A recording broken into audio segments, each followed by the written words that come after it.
C'est un plaisir de vous retrouver, chers fidèles de la télévision Renaissance. Nous sommes mardi 31 décembre 2019. C'est le journal dont voici les principaux titres. Pour la première fois hier lundi, le procès des 4 journalistes du groupe de presse Iwachu a été entendu en audience publique devant le tribunal de grande instance de Bubanza.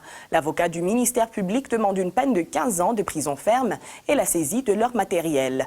Certains dirigeants du parti CNDD-FDD de retour au pays en 2003 avaient promis de ne pas réprimer la liberté de presse en emprisonnant injustement les journalistes. Propos du politicien Pancras Chimaye qui demande au président Pierre Nkurunziza de libérer les 4 journalistes du groupe de presse Iwachu. On parle d'élections partout dans le pays en oubliant les autres défis menaçant le pays comme la pauvreté, la famine et l'intolérance politique. Propos de Léonce Ngendakumana, vice-président du parti Frodébu. Le développement de ce journal dans un instant.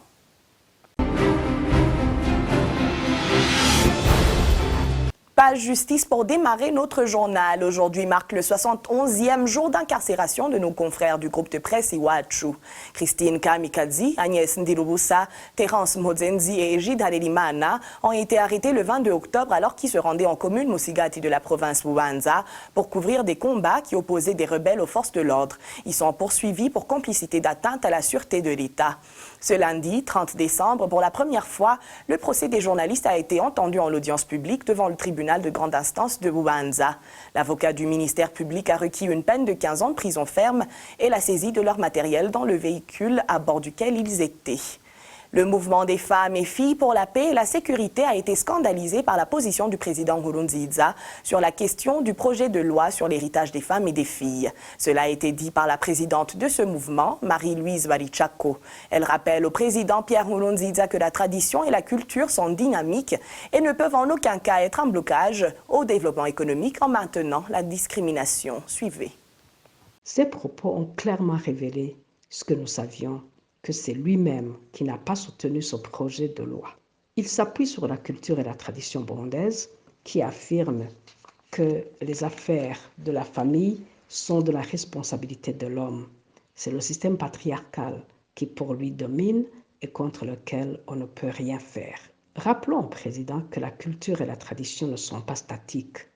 Elles sont dynamiques et ne sont qu'un outil pour tracer la voie et définir l'identité communautaire. Elle ne saurait donc pas être un blocage au développement en maintenant la discrimination et l'exclusion sur quelque base que ce soit. À titre d'illustration, dans la tradition récente, les femmes burundaises ne prenaient pas la parole en public. En l'absence de l'homme, il fallait trouver un mâle, y compris son enfant mineur, pour prendre la parole à sa place. Aujourd'hui, les choses ont changé. Les femmes prennent la parole en public, prononcent de bons discours et elles sont applaudies. Un autre exemple qui ne date pas de très longtemps. Les femmes ne siégeaient pas en jugement au tribunal. Les premières apparitions des femmes en qualité de juges ont choqué beaucoup de vieux. Lorsqu'ils arrivaient et trouvaient des femmes siégeant, ils repartaient en affirmant qu'ils ne reviendraient que quand les Bashingantahe seraient de retour.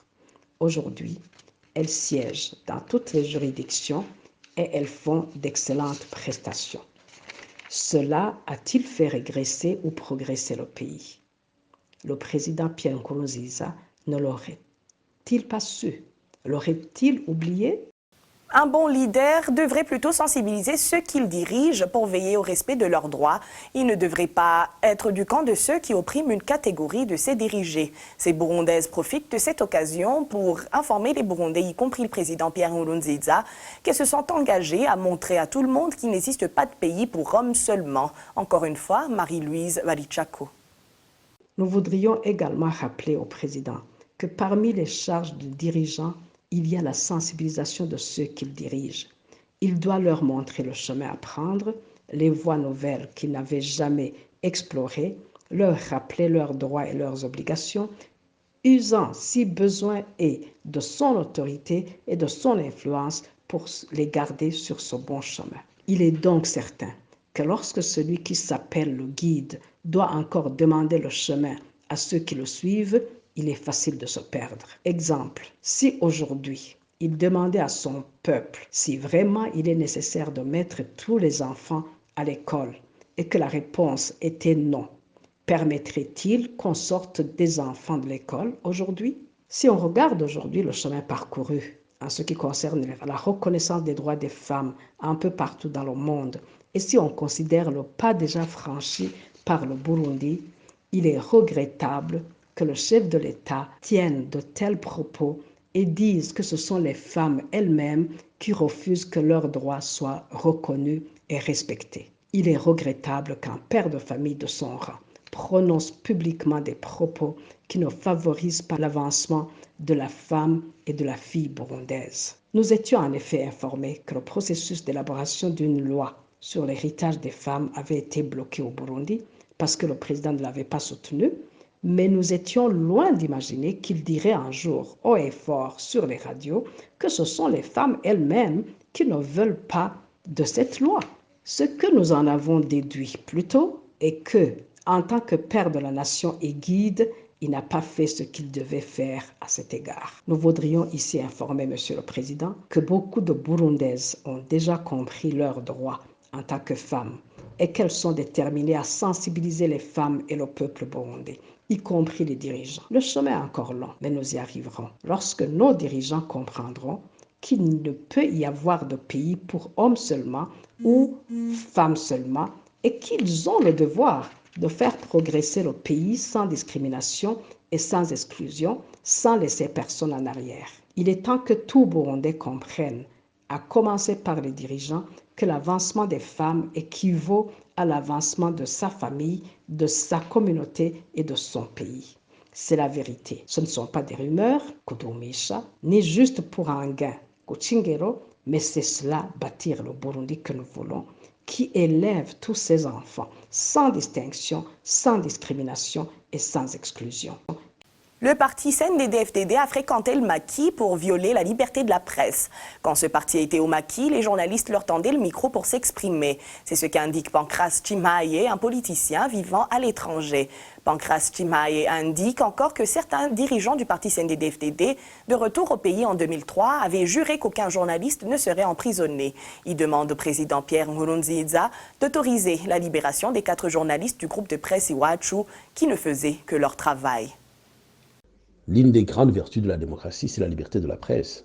Mais ce qui est un peu étonnant et qui est très dommage, c'est que quand le CNDD-FDD est arrivé en 2003, il avait juré par tous les dieux que jamais, au grand jamais, s'ils sont au pouvoir, il n'y aura aucun journaliste qui sera emprisonné parce que, effectivement, à cette époque-là, la liberté de la presse avait été démontrée suffisamment en tendant le micro à ce mouvement politique armé qui était encore au maquis. Pierre Nkurunziza ou ses porte-paroles, il s'exprimait régulièrement sur les zones des radios du Burundi et les journalistes qui leur tendaient le micro, qui faisaient leur boulot, n'ont jamais été inquiétés. Il est surprenant, 15 ans après, à la veille du départ de Pierre Nkurunziza, qui se disait champion de la lutte pour la démocratie, champion pour la lutte de la liberté de la presse, il est décevant, navrant que, à la veille de son départ, il laisse 4 journalistes du Iwachu dans la prison. La question qui se pose, c'est est-ce que Nkurunziza s'est battu pour la démocratie ou il s'est battu pour enterrer toutes les vertus de la démocratie? Parce que la liberté de la presse emprisonnait des journalistes du Iwachu qui ne faisaient que leur boulot est une violation, est un assassinat de la démocratie. Nkurunziza donc, s'il devait revenir à la raison, s'il devait revenir au bon sentiment qu'il avait guidé au maquis, un des mobiles qu'il avait poussé à aller au maquis en 1995, il devrait, dans son discours de fin d'année, dans son dernier discours de fin d'année, il devrait libérer, autoriser la libération de ces journalistes. Ce n'est pas la justice qui emprisonne ces journalistes. La justice burundaise, on le sait très bien, elle est sous les ordres de l'exécutif, elle est sous les ordres spécialement du président Nkurunziza. Il est étonnant d'entendre parler d'élections seulement dans tout le pays en ignorant d'autres questions qui menacent le pays, comme la pauvreté, la famine et tant d'autres. Léonce Ngendakumana, vice-président du parti Frodebou, l'a déclaré ce lundi. Pendant ce temps, les jeunes Imbonerakure affiliés au parti au pouvoir ne cessent de malmener, de provoquer les militants issus d'autres partis. Suivez. Ici au Burundi, le pouvoir démocratique a été bafoué. Il y a même des signes précurseurs qui montrent que la démocratie risque de disparaître si les Burundais ne se mettent debout pour la défendre. C'est aussi étonnant de voir partout dans le pays, partant du président de la République, son gouvernement jusqu'à l'administrative à la base, tout le monde est préoccupé par des élections en ignorant d'autres questions qui menacent le pays. Il y a la famine, la pauvreté, les questions de la justice, de la sécurité, le chômage, sans oublier ceux qui sont en exil. Telles sont beaucoup de questions qui devraient d'abord être résolues. Ils organisent des élections alors que la jeunesse affiliée au parti au pouvoir, les Imbonerakure, et ceux du parti Sanal ne cessent de se chamailler. Mais ce sont les Imbonerakure qui provoquent toujours les militants du Sanal, soit en les torturant, soit en détruisant leur permanence. Sache que toute cette jeunesse est ici des mouvements ex-combattants. Alors, si rien n'est fait de la part du gouvernement, cette dernière peut causer des dégâts énormes. Que cette jeunesse comprenne que le temps de la guerre est fini, que nous sommes dans la démocratie où chacun a le droit de donner son opinion.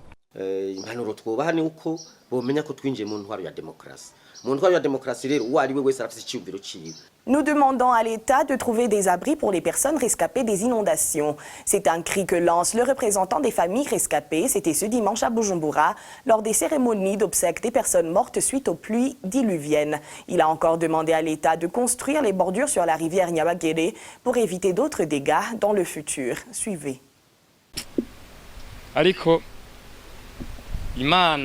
Dieu nous a éclairés. Nous avons encore des familles qui sont en vie, mais gravement blessées et qui sont toujours hospitalisées. Ils sont vraiment malheureux. Nous sommes vraiment désespérés. Nous sommes sans abri. Tous nos équipements, nos habits sont tous emportés par cette pluie diluvienne. Nous vous remercions en même temps. On vous demande de nous venir en aide encore. Nous ne voyons pas nulle part où aller. S'il pourrait y avoir une place où on peut nous installer afin d'être stable parce que nous sommes fatigués, ou de construire les bordures sur cette rivière. Et pour clore notre journal, c'est le moment de suivre le mini-magazine au cœur de la société, produit et diffusé en synergie par la RPA, Inzamba et la télévision Renaissance. Aujourd'hui, ce mini-magazine nous donne une image de comment les Burundais réfugiés à Kigali passent leur fête de fin d'année. À la présentation, Émile Nibasumba. C'est bientôt la fin de l'année 2019. Les fêtes de fin d'année continuent d'être célébrées par les réfugiés burundais à Kigali, la capitale du Rwanda. De quelle manière ces fêtes sont-elles célébrées? Célébraient-ils ces fêtes de la même façon que lorsqu'ils étaient dans leur pays d'origine? Nous leur avons rendu visite pour obtenir des réponses à toutes ces questions. Bienvenue dans le mini-magazine au cœur de la société de ce 28 décembre 2019. Mon nom, c'est Émile Nibasumba. L'un des endroits où a été célébrée la fête de Noël à Kigali, c'est le centre Oasis of Peace. Thierry Bigirindavi était là, c'était son mardi.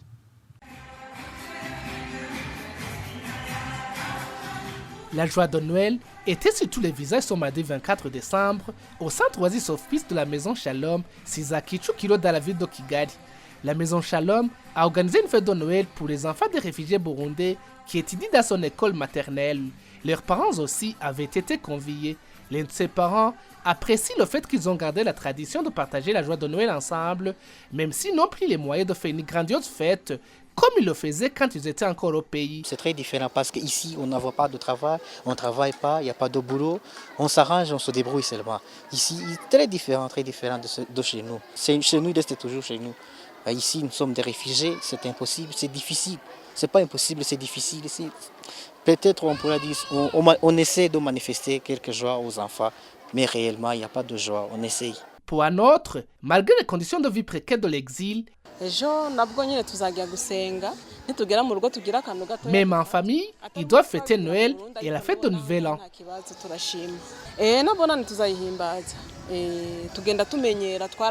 La fête a été clôturée dans une ambiance bon enfant. Les participants ont dansé et ont chaleureusement partagé ce que la maison Shalom avait prévu pour la fête de Noël.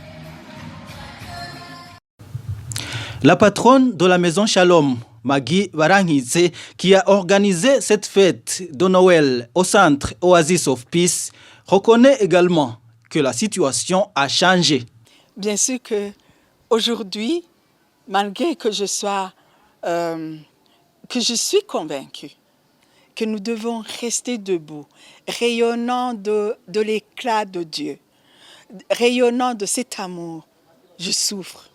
Je souffre d'être en exil. Je n'ai pas ces moyens de célébrer de la même manière que je célébrais peut-être en donnant des choses. Mais je célèbre même plus que Bujumbura. Parce qu'aujourd'hui, la signification de Noël, Dieu qui a été refusé, comme la Sainte Vierge Marie avec Joseph, qui a été refusé dans tous les hôtels. On lui a fermé les hôtels, la porte sur le nez. Elle a accouché dans une mangeoire. Alors, c'est le bel exemple. Maintenant, je vis ça. Et c'est plus éclatant parce qu'aujourd'hui, je suis milliardaire de l'amour, milliardaire d'espérance. Nous célébrons la fête de l'espérance. S'il y a une maladie qui guérit, c'est l'exil, puisque nous sommes déjà au Rwanda. C'est l'exemple concret. Depuis le haut sommet jusqu'au plus petit, c'était des réfugiés. Ils ont passé plus de 30 ans, 35 ans en exil et ils sont rentrés. Nous avons le bel exemple. Moi qui suis chrétienne, le peuple d'Israël, il a passé combien de temps en Égypte? Je suis convaincue qu'ils nous entendent, que ceux qui sont à Bujumbura ou à Kitega et ailleurs, nous restons debout et nous irons, nous traverserons la rivière à Kanyaru en chantant aussi. Parce que nous n'irons pas avec la vengeance, avec les armes. Nous irons avec l'espoir de rebâtir notre mère patrie, le Burundi. La fête de Noël célébrée au centre Oasis of Peace était principalement dédiée aux enfants qui y fréquentent l'école maternelle. C'était l'occasion pour eux d'entonner également l'hymne national du Burundi. La plupart des Burundais réfugiés au Rwanda ont célébré Noël dans leurs familles respectives. D'autres se préparent déjà à la célébration du début du Nouvel An. Et c'est de cette façon que nous mettons un point final au mini-magazine au cœur de la société. Merci à Émile Nibasumba et c'est par ici que nous mettons un point final à notre journal. Merci à toute l'équipe de production et à vous tous qui l'avez suivi. Au revoir.